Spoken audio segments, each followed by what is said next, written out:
Item ಯಾವುದೇ ಇರಲಿ try ಮಾಡಿ ಆಚಿ ಚಿಕನ್ ಮಸಾಲಾ. ಬನ್ನೇರುಘಟ್ಟ ಜೈವಿಕ ಉದ್ಯಾನವನದಲ್ಲಿ ಚಿರತೆ ದಾಳಿಯಾಗಿದೆ.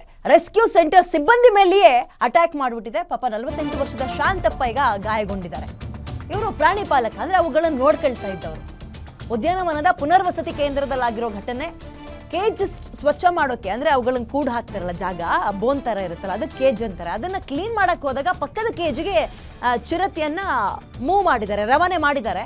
ಚಿರತೆ ರವಾನಿಸಿ ಕೇಜ್ ಸ್ವಚ್ಛ ಮಾಡ್ತಾ ಇದ್ದಾಗ ಅದು ಅಟ್ಯಾಕ್ ಮಾಡ್ತಂತೆ. ಕಬ್ಬಿಣದ ಮೆಶ್ ನಡುವೆ ತೂರಿಸಿ ಉಗುರಿನಿಂದ ಪರ್ಚ್ಬಿಟ್ಟಿದೆ. ಆಹಾ, ದಾಳಿಯಲ್ಲಿ ಪ್ರಾಣಿ ಪಾಲಕನ ಮುಖ ಮತ್ತು ಕುತ್ತಿಗೆ ಗಾಯ ಆಗಿದೆ.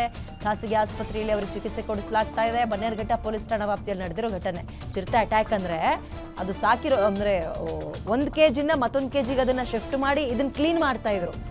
ಆವಾಗ ಅದಕ್ಕೇನು ರೊಚ್ಚಿಗೆ ಹೇಳ್ತೋ ಏನೋ ಗೊತ್ತಿಲ್ಲ, ಪರ್ಚ್ಬಿಟ್ಟಿದೆ ನೋಡಿ ಅಲ್ಲಿ ವಿಪರೀತ. ಆಮೇಲೆ ಅವುಗಳು ಪರ್ಚದೆ ಅಂದ್ರೆ ಇನ್ನು ನಾಯಿ ಬೆಕ್ಕಿನ ಥರ ಪರ್ಚುತ್ವ, ಅವುಗಳ ಉಗ್ರೆ ಒಂದೊಂದು ಕೊಂದೆ ಬಿಡಬೇಕು, ಆ ಪ್ರಮಾಣದಲ್ಲಿ ಶಾರ್ಪ್ ಇರುತ್ತೆ. ಟ್ರೀಟ್ಮೆಂಟ್ ತಗೊಳ್ತಾ ಇದ್ದಾರೆ ಪಾಪ. ಅವರು ಜೋಪಾನ ಇರಬೇಕಿತ್ತು, ಎಚ್ಚರಿಕೆಯಿಂದ. ಮೋರ್ ಡೀಟೇಲ್ಸ್ ನನ್ನ ಕಲೀಗ ಅಂಬರೀಶ್ ನೀಡ್ತಾರೆ. ಅಂಬರೀಶ್, ಮೊದಲಿಗೆ ಈ ಗಾಯಾಳು ಶಾಂತಪ್ಪ ಅವ್ರ ಪರಿಸ್ಥಿತಿ ಹೆಂಗಿದೆ? ನೆಗ್ಲಿಜೆನ್ಸಿನೇ ಕಾರಣನ ಇದಕ್ಕೆ? ವಿದ್ಯಾ, ಬನಘಟ್ಟ ಜೈವಿಕ ಉದ್ಯಾನವನದ ಪ್ರಾಣಿಪಾಲಕ ಶಾಂತಪ್ಪ ಮೇಲೆ ಬೆಳಗ್ಗೆ ಚಿರತೆ ದಾಳಿಯನ್ನ ಮಾಡಿರುವಂತದ್ದು.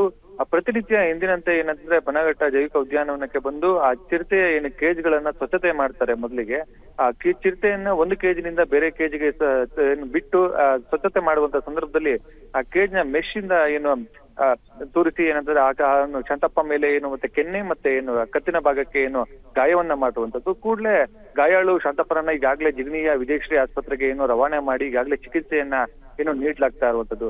ಇಲ್ಲಿ ಏನಂತಂದ್ರೆ ಕಳೆದ 2 ಸಲವೂ ಕೂಡ ಏನು ಚಿರತೆ ಸಫಾರಿ ಬಳಿ ಚಿರತೆ ದಾಳಿ ಮಾಡುವಂತಹ ಪ್ರಕರಣಗಳು ಕೂಡ ನಡೆದಿತ್ತು. ಆದ್ರೆ ಎಲ್ಲೋ ಒಂದು ರೀತಿಯಾಗಿ ಏನು ಬನಘಟ್ಟ ಜೈವಿಕ ಉದ್ಯಾನ ಏನು ಆಡಳಿತ ಮಂಡಳಿ ಏನಿದೆ, ಇವತ್ತು ಒಂಚೂರು ಎಚ್ಚೆತ್ತುಕೊಂಡು ಮುಂಜಾಗ್ರತಾ ಕ್ರಮಗಳನ್ನ ಕೈಗೊಳ್ಬೇಕು ಅನ್ನೋಂಥದ್ದು ಕೂಡ ಏನು ಪ್ರಾಣಿ ಪ್ರಿಯರ ಏನು ಮಾತಾಗಿರುವಂತದ್ದು. ಪದೇ ಈ ರೀತಿಯಾಗಿ ಘಟನೆಗಳು, ಚಿರತೆ ದಾಳಿ ಮಾಡುವಂತಹ ಘಟನೆಗಳು ಪದೇ ನಡೀತಾ ಇದೆ. ಇದಕ್ಕೆ ಒಂದು ಶಾಶ್ವತವಾದಂತಹ ಏನು ಒಂದು ಮುಂಜಾಗ್ರತಾ ಕ್ರಮಗಳನ್ನ ಕೈಗೊಳ್ಳುವ ಮೂಲಕ ಈ ಒಂದು ಘಟನೆಗಳಿಗೆ ಏನು ಆಗದೇ ಇರೋ ರೀತಿಯಲ್ಲಿ ಏನು ಮುಂಜಾಗ್ರತಾ ಕ್ರಮಗಳನ್ನ ಕೈಗೊಳ್ಬೇಕು ಅನ್ನುವಂಥದ್ದು ಕೂಡ ಇಲ್ಲಿ ಏನು ಪ್ರಾಣಿ ಪ್ರಿಯರು ಹೇಳ್ತಾ ಇರುವಂತ ಮಾತು. ಈಗಾಗಲೇ ಏನು ಗಾಯಗೊಂಡಿದ್ದಂತಹ ಏನು ಪ್ರಾಣಿ ಪಾಲಕ ಏನು ಶಾಂತಪ್ಪ ಇದ್ದಾರೆ, ಇವರಿಗೆ ಈಗಾಗಲೇ ಏನು ಚಿಕಿತ್ಸೆ ಇನ್ನು ಮುಂದುವರೆದಿರುವಂತದ್ದು.